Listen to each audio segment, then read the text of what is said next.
Monsieur le Président, dans un de vos communiqués, vous parlez de l'institution du multipartisme intégral. Je voudrais savoir, ce sera pour quand et comment est-ce que vous comptez vous y prendre? Si nous étions prêts, je dirais tout de suite. Tout de suite, parce que notre peuple le mérite. Tout de suite, parce que les autres le font. Je pense, j'ai écouté, j'ai vu, j'ai lu. Il n'y a pas de chemin pour contourner cette démocratie. Nous avons épousé, sinon entamé, un monopartisme qui n'a fait que nous créer des problèmes, qui n'a fait que tarir des talents, qui n'a fait que bâillonner des bonnes volontés. Donc nous sommes dit à un certain moment que si nous devons prendre le pouvoir et pour le peuple malien, nous devons accepter de tenter une autre expérience. L'expérience démocratique, l'expérience du multipartisme, l'expérience de la raison et l'expérience de la vérité.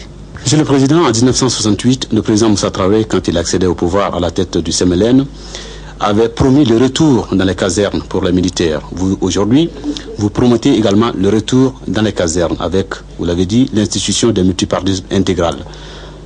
On est obligé de vous poser la question de savoir, est-ce que ce sera comme avant? Autrement dit, est-ce que les militaires vont rester au pouvoir comme le CMLN l'a fait? Ou quelle est votre politique de gouvernement? Dans un premier temps, d'abord, je voudrais quand même qu'on précise les choses. J'ai accepté de prendre la présidence de cette organisation tout en félicitant la bonne volonté de mes anciens qui sont là-dedans, qui sont plus anciens que moi dans le grade, qui ont accepté à ce que je puisse être leur porte-parole. Je tiens d'abord, comme en tout bon malien et en cadet, de les dire l'expression de toute ma gratitude. Peut-être que Moussa Traoré et ses hommes, lorsqu'ils sont venus en 68, étaient peut-être de bonne foi. Ils ont dit par mauvaise fréquentation, peut-être, par mauvais conseil, peut-être, dévier, je m'engage.